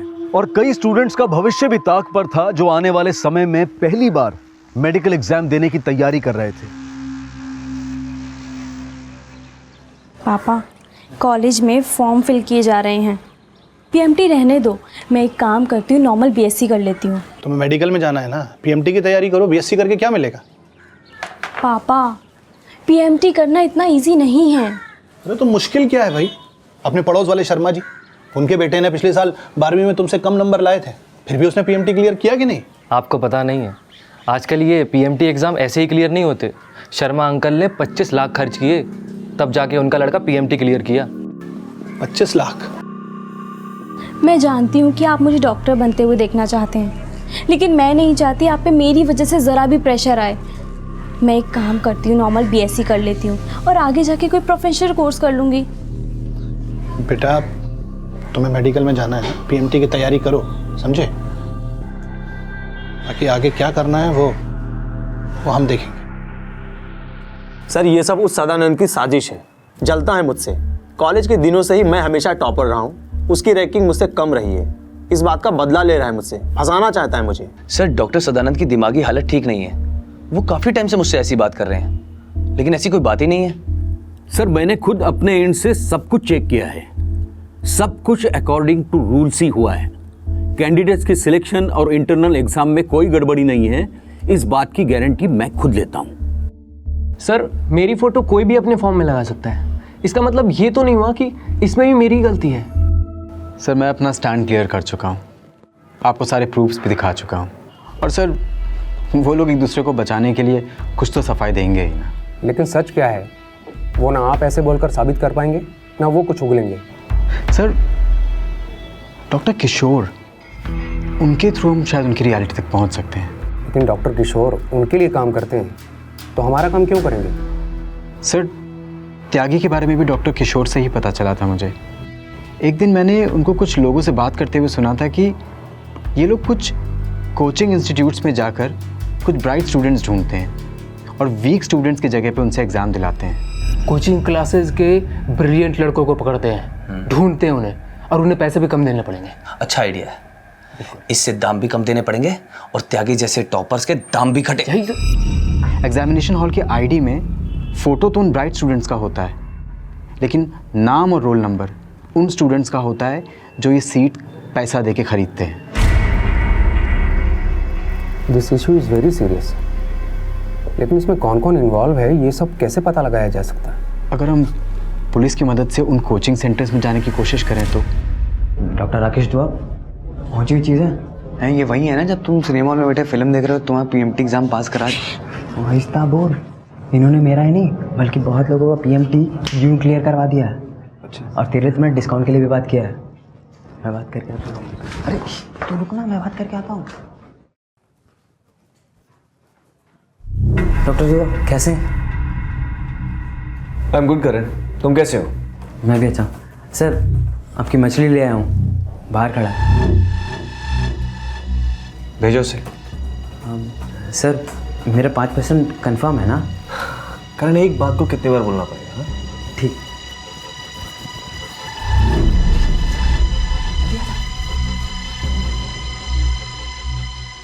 इस बार पीएमटी एग्जाम के एडमिशन की फीस, एक सीट का बजट 40 लाख। 40 लाख रुपए? डॉक्टर साहब ये तो बहुत बड़ा अमाउंट है। देखो अमरीश, बहुत सेटिंग करनी पड़ती है, ऊपर से मेडिकल बोर्ड इस वक्त बहुत ज़्यादा स्ट्रिक्ट है। तुम करण के दोस्त तो इसलिए मैं तुम्हारा काम 39 लाख में करवा सकता हूँ, लेकिन हाँ उससे 1 रुपया भी कम नहीं। लेकिन डॉक्टर साहब हम तो सोच रहे थे अगर ये काम 10-15 लाख रुपए में हो जाता है, क्योंकि इतने ज़्यादा पैसे तो हमारे देने के लिए है नहीं। अगर आप कहते हैं तो हम अगले साल 39 लाख रुपए लेकर आ जाएंगे, आप तब सेटिंग हमारी कुछ करा दीजिएगा। ठीक है अमरीश, तुम कुछ एडवांस जमा करवा दो और अगले साल के लिए अपना नाम लिखवा दो। हाँ अब तू टेंशन मत ले, अब वो सब ना हम तुमको बता देंगे। तुम चलो, तेरा सीट कंफर्म हो गया, आ जाओ।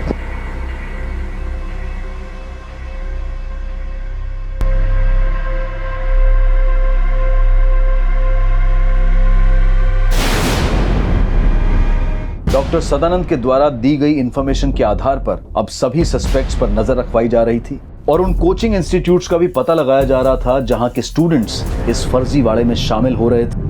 अच्छे से एग्जाम देना, सारी टेंशन भूल के। हाँ, हमें विश्वास है बेटा कि हमारी बिटिया का एडमिशन मेडिकल कॉलेज में जरूर होगा। अरे नरेश जी कैसे? बस बढ़िया। काउंसलिंग हो गई? काउंसलिंग भी हो गई और गवर्नमेंट कोटे वाली सीट भी लॉक हो गई। अमरीश ये पीएमटी का टॉपर है पिछले साल के, और इस साल भी पीएमटी इन्होंने क्रैक कर दी और एक काउंसलिंग भी करवा ली इन्होंने, सीट लॉक।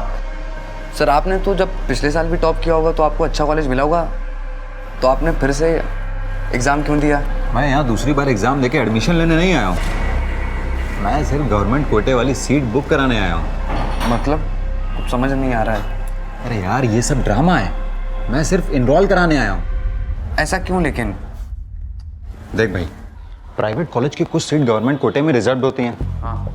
और जो स्टूडेंट पीएमटी का एग्ज़ाम क्लियर करते हैं वो यहाँ पे अप्लाई करते हैं। जैसा कि पहले मैंने बताया कि गवर्नमेंट की कुछ सीटें प्राइवेट कॉलेज में भी बुकड होती हैं और जो कि मेरिट बेसिस के हिसाब से मिलती हैं, जैसे मेरी एक बुक हो गई है। तो अभी वो सीट मैं तब तक पकड़ के रखूँगा जब तक काउंसलिंग नहीं होगी, और काउंसलिंग होने के बाद वो सीट मैं छोड़ दूँगा और उसका मुझे मिलेगा पैसा। पैसे किस बात के? वो सीट पहले किसकी थी? गवर्नमेंट कोटे की। अभी मेरे छोड़ने के बाद किस कोटे में आ गई? अब कॉलेज के कोटे में। कॉलेज वाले उसे अपने मैनेजमेंट में ट्रांसफ़र कर लेंगे और वही सीट 40 से 50 लाख में बेच देंगे। उसमें उनका भी फ़ायदा है और मेरा भी। तो इसमें नरेश भाई मतलब जैसे पूरा मेडिकल सिस्टम इन्वॉल्व रहता है? सबके सब मिले रहते हैं, सबको शेयरिंग मिलता है। रेडियोलॉजी की सीट 1 करोड़ तक बिकती है भाई। पर तुम ना टेंशन मत लो, तुम्हारा नाम 38 लाख तक हो जाएगा।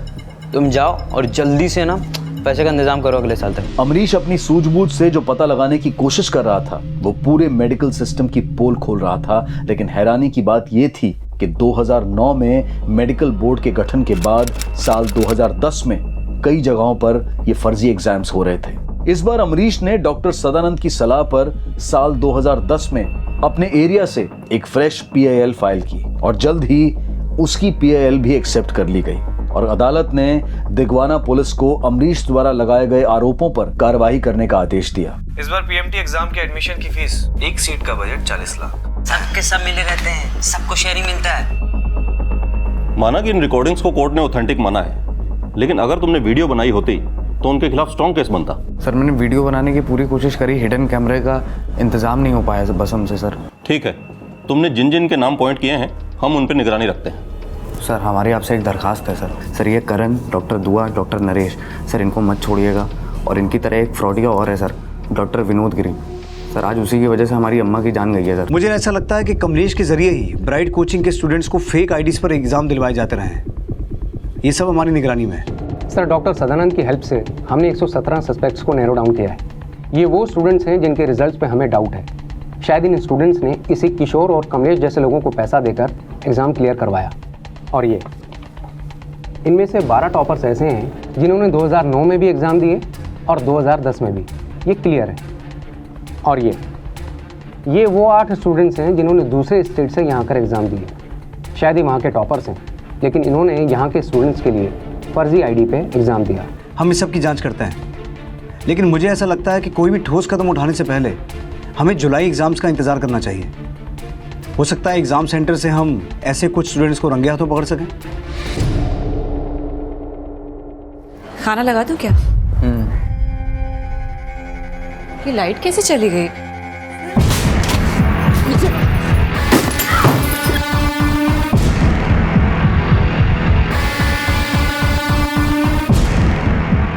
साल 2011 के एग्जाम के दौरान पीआई गौतम की अगुवाई में कई ऐसे मेडिकल स्टूडेंट्स को अरेस्ट किया गया जो फर्जी तरीके से एग्जाम दे रहे थे और इनमें से एक विनय कुशवाहा भी था।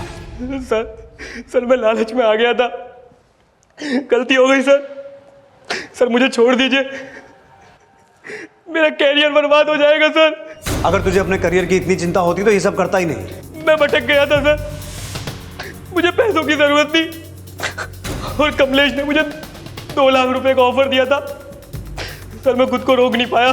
विनय समेत बाकी सभी के बयानों में कमलेश का नाम सामने आया जो इस फर्जी वाड़े का ब्रोकर मिडिलमैन था। और कमलेश ने बयान दिया कि वो ये सब कुछ डॉक्टर किशोर के कहने पर कर रहा था और जल्द ही किशोर को भी अरेस्ट कर लिया गया। और किशोर के बयान से सामने आया कि इस फर्जी वाड़े को कैसे प्लान और एग्जीक्यूट किया जाता है। मैं ऐसे स्टूडेंट ढूंढता था जो डॉक्टर बनना चाहते हैं।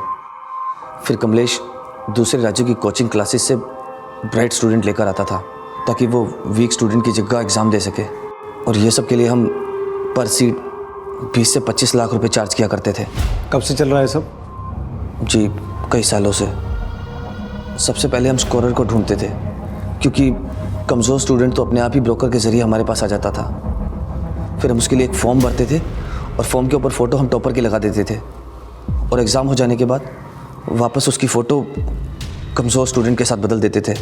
और ये सब करने के लिए हमारी सेटिंग एग्ज़ाम सेंटर के अंदर कुछ ऑफिसर्स के साथ भी थी। किशोर ने इस फर्जीवाड़े का खुलासा तो किया, लेकिन इस सब में डॉक्टर नागर की भूमिका से इनकार कर उन्हें बचाने की कोशिश की। वहीं मेडिकल बोर्ड ने 117 सस्पेक्टेड स्टूडेंट्स में से कई स्टूडेंट्स की डिग्री को खारिज करके उन्हें सस्पेंड कर दिया। कईयों को जेल भी हुई और जिनके खिलाफ पक्के सबूत नहीं मिले उन्हें वार्निंग देकर छोड़ दिया गया। इस केस में ये 117 का आंकड़ा आगे चलकर 2500 से भी ज्यादा होने वाला था। पापा, मैंने पीएमटी एंट्रेंस एग्जाम पास कर लिया और मुझे दिगवारा का सबसे बेस्ट कॉलेज मिला है। भाई वाह भाई, हमारी बेटी ने हमारा सिर फख्र से ऊंचा कर दिया। अरे अब इसे डॉक्टर कह सकते हैं भाई हम। लेकिन चौंकाने वाली बात यह थी कि साल 2011 के बाद भी ये फर्जीवाड़ा रुकने वाला नहीं था। अपने पास 157 इंजन है, कम से कम 300 बोगी का इंतजाम करो, समझ गए?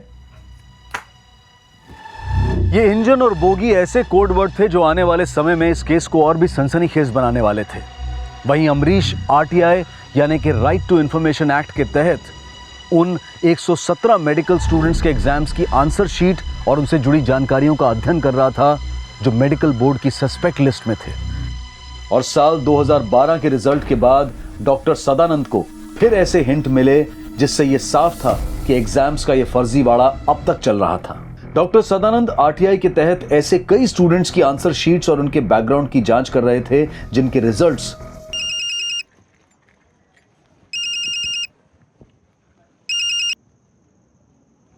हेलो, तुम फौरन बॉयज हॉस्टल के पास पहुंच जाओ, वहां तुम्हें ना सारे स्टूडेंट्स की इंफॉर्मेशन मिल जाएगी।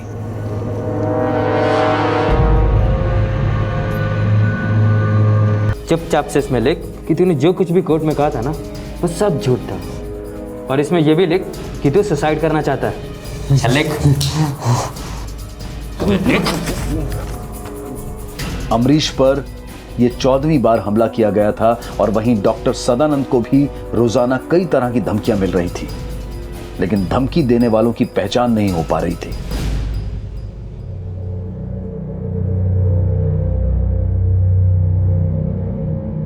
हमें सस्पेंड करा के बहुत होशियार समझता तू अपने आप को।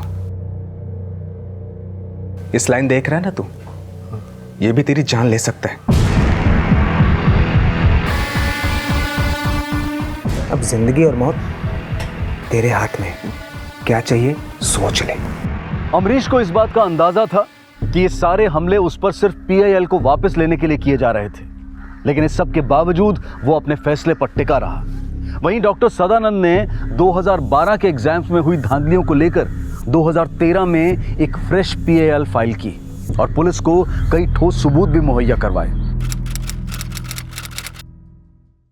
सर, ज्ञानेंद्र, अमित, जितेंद्र, सौरभ, नेहा, सर ये मेरे कॉलेज के स्टूडेंट्स हैं जो एमबीबीएस के इंटरनल एग्ज़ाम में हमेशा कम स्कोर लाते हैं। और सर आसपास के ऐसे कई कॉलेजेस में बहुत सारे स्टूडेंट्स इस तरह से हैं। और सर सबसे ज़्यादा ताज्जुब की बात यह है कि 2011 का एंट्रेंस एग्ज़ाम देने के लिए ये स्टूडेंट्स अपने शहर से 400 किलोमीटर तक की दूरी तय करके गए थे। पुलिस ने इन सभी लोगों की जांच करना शुरू कर दिया। वहीं अमरीश की अपील पर कोर्ट ने उसकी सुरक्षा में एक पुलिसकर्मी को मुहैया करवाने का आदेश दिया।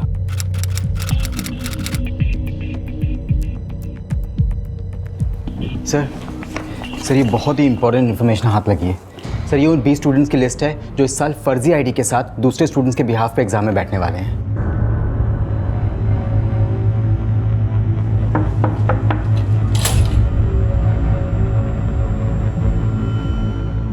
जी, क्या नाम है तेरा? सर रोहित झा। अपने बाप का नाम और प्लेस ऑफ बर्थ बता। सर महेंद्र, कानपुर से सर।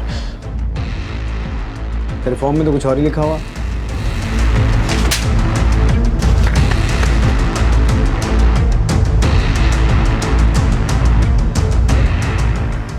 मेरा नाम रोहित झा नहीं है सर, मेरा नाम अरुण तिवारी है सर। सर मैं तो इस राज्य का हूँ भी नहीं, मैं तो यहाँ स्कोरर बन के आया था सर। तुझे यहाँ बुलाया किसने था? नाम बोल। जगदीश नागर। इन स्टूडेंट्स के बयानों के बाद डॉक्टर नागर का अरेस्ट वारंट निकला, लेकिन डॉक्टर नागर फरार हो चुका था और उसके फोन भी बंद थे।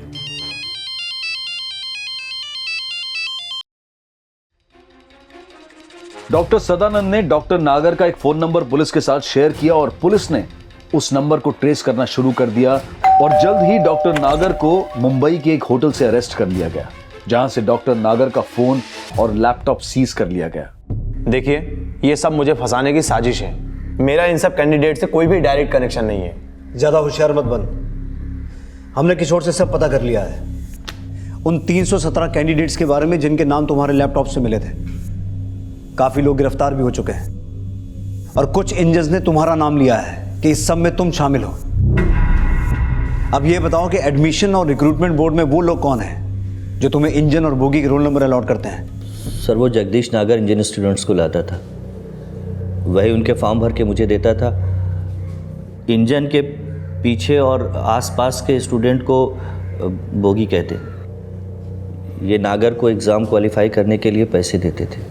तुम लोग ये इंजन और बोगी की धांधलियाँ करते कैसे थे? सर जो स्टूडेंट एग्ज़ाम में अच्छे मार्क्स लाते हैं उनको इंजन कहते हैं। हम ऐसे ब्राइट स्टूडेंट की कोचिंग से स्कोरर सिलेक्ट करते हैं। ये स्कोरर असली कैंडिडेट की जगह बैठकर खुद एग्ज़ाम देते हैं। हम स्कोरर और असली कैंडिडेट की फ़ोटो को सॉफ्टवेयर के ज़रिए मिक्स कर देते हैं, जिससे असली और नकली कैंडिडेट की शक्ल 40 से 60% तक मिलने लगती है। ऐसे में एग्ज़ामिनर को और ग्राउंड ऑफिसर को ज़्यादा फ़र्क पता नहीं चलता कि एग्ज़ाम देने वाला कैंडिडेट कौन है। और अगल बगल बैठने वाले बोगी स्टूडेंट इंजन के पेपर से नकल करते हैं। तो मतलब तुम लोग इंजन स्टूडेंट को पैसा देकर फेक आईडी पर एग्ज़ाम दिलवाते और बोगी स्टूडेंट से पैसा कमाते थे, और नागर के कहने पर तुम इंजन और बोगी स्टूडेंट को रोल नंबर अलॉट करते थे? हाँ सर, मैं हर एक अलॉटमेंट के 25,000 रुपये लेता था। पापा पापा पापा पापा नहीं पापा, अब यहाँ नहीं रहेंगे पापा, ये शहर छोड़कर कहीं दूर चले जाएंगे। नहीं नहीं बेटा, कहीं नहीं जाएंगे हम लोग, यहीं रहेंगे।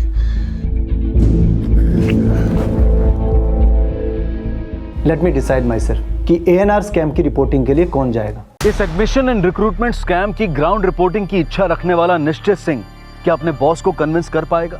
क्या अपने पिता पर हुए हमले के बाद अमरीश अपनी लड़ाई पर विराम लगा देगा? धमकियों और हमलों के बाद अब एक बीहड़ इलाके में ट्रांसफर हो चुके डॉक्टर सदानंद क्या इस केस में पहले की तरह इन्वॉल्व रह पाएंगे? और STF की जांच का क्या होगा, जिसके बाद ये केस CBI को सौंप दिया जाएगा? और इस पूरे केस में CBI की क्या भूमिका रहेगी? इन सभी सवालों के जवाब हमें मिलेंगे कल रात 11 बजे इस केस के दूसरे और आखिरी भाग में। अब मैं अनूप सोनी आपसे विदा लेता हूं, फिर मुलाकात होगी। तब तक अपना और अपने परिवार का ख्याल रखें और देखते रहें क्राइम पेट्रोल डायल 100। सबक एक को, सीख हम सबको। जय हिंद। इस तरह के और भी एपिसोड देखने के लिए हमारे चैनल को सब्सक्राइब करें और बेल आइकन दबाना ना भूलें।